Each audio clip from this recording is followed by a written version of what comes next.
Yes guys, welcome back to another video. Welcome to the George Benson Football Channel. Brilliant news, we hit 250,000 subscribers here on the YouTube channel. So I want to say a big thank you to each and every one of you who's ever watched one video, two videos, every video, hit the like button and subscribed. Because 250,000 Chelsea fans is a big number. That is a large portion of the internet and I'm absolutely delighted to have all of you here.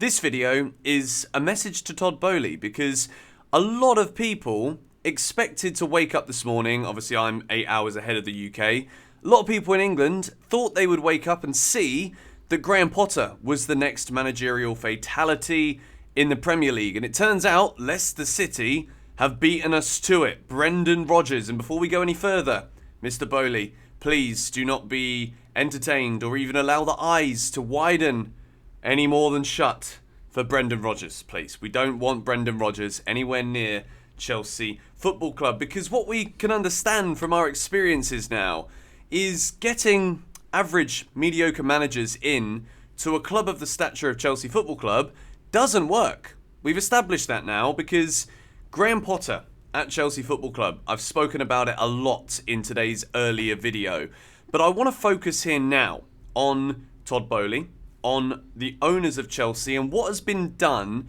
that isn't just Graham Potter, to basically elaborate even further why it is so painstakingly obvious that Graham Potter should not be in a job this morning. This is not necessarily all about we're going to keep making 3, 4, 5, 6 videos a day until he's gone, but there needs to be many different angles of approach here, and I've spent the majority of my day today in front of my laptop thinking about absolutely every different rationalization as to why, if he doesn't get sacked, why could it be? If there really was a meeting held last night after the game, how on earth can Graham Potter still be in a job after there has been brains involved in that meeting, opinions being thrown out, with options actually available? This is the interesting thing here. If Julian Nagelsmann wasn't sacked this week, I don't think Chelsea fans would be as vocal as we are right now. And this is the biggest issue that Todd Boehly has. This is the biggest issue. When a fan base is pretty much universally against the manager, it is very, very difficult to turn it around.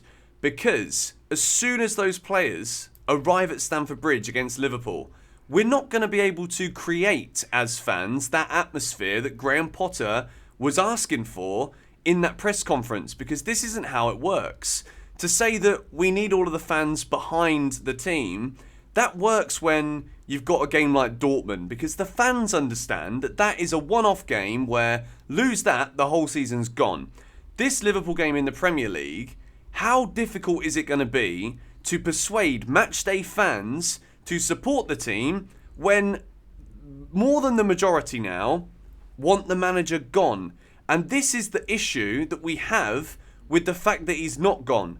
Because it seems as though the only people that don't seem to think that Graham Potter is out of his depth right now is everybody at the Chelsea board. So let's take a little look at what has been created at Chelsea Football Club so far. Because it's one thing to take the comment about the 4-4-3 formation and laugh at Todd Boehly.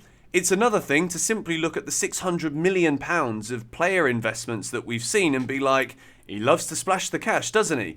But what Chelsea have done here is formulate this project, this word that we don't really have a definitive definition as to what it is, but we do know it's a rebuild process. Todd Boehly came in, and the goal when Boehly came in was to make Chelsea not only competitive on the pitch, but to be ran sustainably and develop players from a young age that we can build into Chelsea and not necessarily have to go and do the 600 million, 2 windows in one season every single year because, well, A, it's not going to work because of financial fair play, and B, it is not a sustainable business model because Chelsea will keep making a loss every single year. And even though Todd Boehly can't take dividends out of Chelsea for the first 10 years, he still wants to see this as a long-term money-making machine because that's what Todd Boehly has done for his entire life.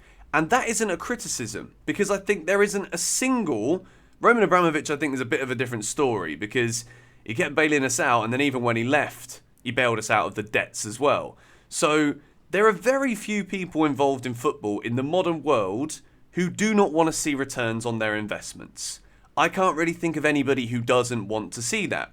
So what Todd Boehly has done is he has built a backroom team at Chelsea Football Club. Not only has he built a backroom team with Lawrence Stewart, Paul Winstanley as the technical directors at Chelsea Football Club, we have also now got data-driven analysts such as Matthew Hallam at the club, so that when Chelsea are conducting their business, that Paul Winstanley, Lawrence Stewart are going ahead and trying to orchestrate for the manager to spend this money, everything is going to be done based on a model that will hopefully see Chelsea's investments as low-risk investments, players who we need based on a so-called system that we're implementing on the pitch, which comes from the manager. Now, this is the problem. All of this behind-the-scenes stuff is absolutely useless if there isn't a coach and a manager who is able to instill whatever the identity of Chelsea's football is, to get the players to play for him. Graham Potter, since he's been at Chelsea, we had an immediate bounce because the rumours were that it was getting quite down in the dumps under Thomas Tuchel, but then you also hear other rumours that Tuchel didn't lose any of the players. So maybe it was just a classic Chelsea case of everyone's just feeling a little bit low and we're not positive, so the results just aren't coming. That is a Chelsea thing that we've seen over the years.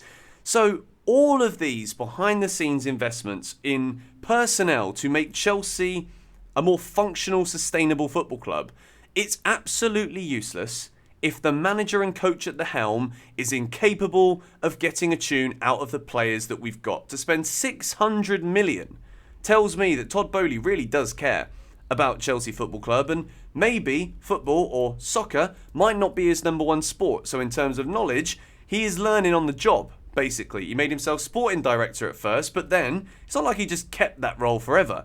He was keeping it and using it for himself until he actually hired the right people. So for people to go out there and criticise Todd Boehly and the owners, I think is premature. However, the message I have here is that it may well be premature right now to be heavily just fully blaming Todd Boehly, Behdad Eghbali and the rest of the Chelsea board for what is going wrong here. But this is where this window of opportunity comes in. Right now, it is simply a case of swallow the pill. Just admit that it was wrong. And this is something that we see as a fundamental flaw in business owners of all shapes and sizes all over the world. Big egos, big owners with big pockets. People sometimes don't like to admit that they're wrong. And I really hope in this case here that the meetings and the fact that we haven't heard a club statement this morning is because we are still deliberating how to best action a replacement as soon as possible. Whether that is Julian Nagelsmann, former Bayern Munich manager, or Hansi Flick, Luis Enrique. Chelsea do need to have somebody up their sleeve if we are going to sack Graham Potter, because we've got Real Madrid in the Champions League. So when we're talking about the potential here, we've got to remember to sack Graham Potter is not going to be cheap. Chelsea will have to pay a huge sum of money to Graham Potter in order to sack him. And then there's also going to have to be some kind of payment to bring in new coaching staff and a new manager as well. And if it is Nagelsmann, I've heard something along the lines of he's still contracted to Bayern Munich, so there would have to be compensation paid to Bayern as well. It is going to be expensive. However, Chelsea are not going to be in the positions to financially benefit, such as UEFA Champions League qualification, if you persist with using this manager. That is the key thing here. Yes, it's going to cost a lot. We're going to look a little bit silly because we bought him in earlier this season and it didn't work. That's fine. The whole project is looking good. Other than that, we have spent money on talented footballers. We have got a squad that has so much ability. But there's no one on a Saturday or a Wednesday night, other than against Borussia Dortmund, who is capable of setting them out to do something and beat other teams. The Premier League is getting stronger. When you look at that Aston Villa team yesterday, look how quickly Unai Emery took Aston Villa from Steven Gerrard slipping up relegation fodder to now 2 points off the top 6. That is what a good quality manager who can orchestrate and order his team to play his way, that is what it can do. And that's exactly what Chelsea have to do now. Christopher Vivell, another person that we hired from RB Leipzig, who is the football global representative here at Chelsea Football Club, overseeing everything. Christopher Vivell has worked with Julian Nagelsmann before Julian Nagelsmann goes somewhere else. Get him now. I think there's still going to be an issue with Nagelsmann because project manager, and again, very unknown in the terms of success, similar to that of Graham Potter. But Chelsea fans have lost him. We've absolutely fallen out of love with Graham Potter, as if there was really ever even time to fall in love with Graham Potter. That's the problem. There isn't anything to fall back on. There isn't positives. There isn't trophies. There isn't anything other than a decent run for about 5 games when he first came in. We've got nothing to connect us here. So before it's too late, do it now. Do it whilst there is still something to fight for, because if you wait for Real Madrid, which is at the moment what we're being told, you wait for Real Madrid and then the season is done. There's no point. Do it now while we can still fight. We can get an immediate change of attitude, hopefully, in the dressing room, and we can fight and compete. That is what I'm hoping for. But to wrap this one up, the news at the moment is there's still support. There's other people saying there's still conversations happening, but it looks as though he'll be in charge at least for the game against Liverpool on Tuesday night, which I'm not going to lie, I think it's the wrong call. But let's just wait and see over the next few days. Thank you guys so much for watching. Thank you again for 250,000 subscribers. Come on, you Blues.